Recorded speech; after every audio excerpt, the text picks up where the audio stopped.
안녕하세요. 비위드 어드바이저리의 공인회계사 알렉스 채입니다. 오늘은 집을 산 뒤에도 매년 따라오는 리스크 관리 이야기를 해보겠습니다. 랜텍스, 즉 토지세, 빈집세, 그리고 겹쳐 보이는 세금과 요금 트랩까지 부동산을 오래 보유할수록 꼭 알고 계셔야 할 핵심 내용만 정리했습니다. 랜텍스는 시세가 아니라 정부가 산정한 랜밸류, 즉 토지 가치를 기준으로 부과됩니다. 또 웨일스주는 매년 1일 기준에 토지 가치를 사용하고 최근 3년 평균을 반영합니다. 그래서 아파트처럼 땅 지분이 작은 경우에는 세금이 낮고 대지 면적이 큰 단독주택은 세금이 크게 부과됩니다. 메인 레지던스, 즉 주거주용 주택은 랜텍스가 면제됩니다. 하지만 2024년부터는 면제를 받기 위해 최소 25% 이상의 소유 지분이 필요합니다. 그보다 적으면 면제가 깨집니다. 공동 명의로 구입하셨다면 반드시 지분 비율을 확인하셔야 합니다. 많은 분들이 이렇게 물어보십니다. 집을 2채 이상 가지고 있으면 랜텍스는 어떻게 계산되나요? 예시로 보겠습니다.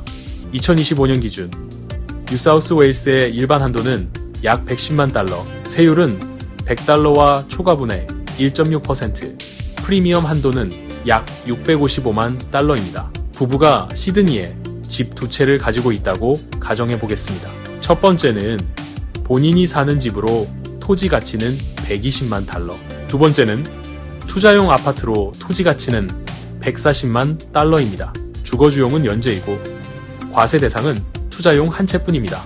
과세 표준은 140만에서 110만을 뺀 30만 달러, 세액은 100달러에 초과분의 1.6%를 더한 약 5,000달러입니다. 공동 명의라면 각각 절반씩 약 2,500달러 정도를 부담하게 됩니다. 같은 집을 패밀리 트러스트 명의로 구입했다면 이야기가 달라집니다. 트러스트는 일반 한도가 없습니다. 첫 달러부터 과세되어 약 22,000달러가 부과됩니다. 즉, 개인 명의보다 매년 약 15,000달러 이상을 더 내는 셈입니다. 또 랜텍스는 개인이 보유한 모든 부동산의 토지 가치를 합산합니다. 즉, 다른 투자용 부동산이 있다면 그 가치도 함께 계산되어 세금이 커집니다. 이제 외국인 할증, Surcharge Land Tax로 넘어가겠습니다. 2025년 기준으로 뉴사우스 웨일스는 외국인 주거용 토지에 대해 5%의 추가 세율을 적용합니다. 영주권자라도 1년 중 200일 이상 호주에 실제 거주하지 않으면 이 면제가 사라질 수 있습니다. 연말에 잠깐 나갔는데 세금이 붙었다. 이런 사례가 실제로 발생합니다. 장기 해외 체류가 누적되면 다음 해고지서에서 예상치 못한 금액을 볼 수도 있습니다. 빅토리아주는 9%, 퀸즐랜드주는 7% 수준의 서차지 세율이 적용됩니다. 다음은 Vacant Property Tax, 즉 빈집세입니다. 빅토리아주는 2025년부터 멜번 도심을 넘어 주 전역으로 확대 시행합니다. 12개월 중 6개월 이상 비워둔 주택은 과세 대상이며 공실기간이 길수록 세율이 최대 3%까지 오릅니다. 여기에 연방정부의 공실 부담금까지 겹치면 랜텍스와 빈집세, 외국인 할증세가 3중으로 부과될 수 있습니다. 솔직히 말하자면 집에 유령이 산다면 유령한테 세금을 내야지 왜 집주인에게 내라 하나요? 하지만 정부의 메시지는 분명합니다. 비워둘 거면 시장에 내놔라. 정책에는 방향이 있고 그 방향에 맞춰 구조를 세워야 합니다. 이름이 비슷한 항목들도 구분할 필요가 있습니다. 스탬프 듀티, 즉 취득세는 집을 살 때 변호사나 컨베이어서가 처리합니다. 랜텍스는 주정부가 매년 고지하는 보유세입니다.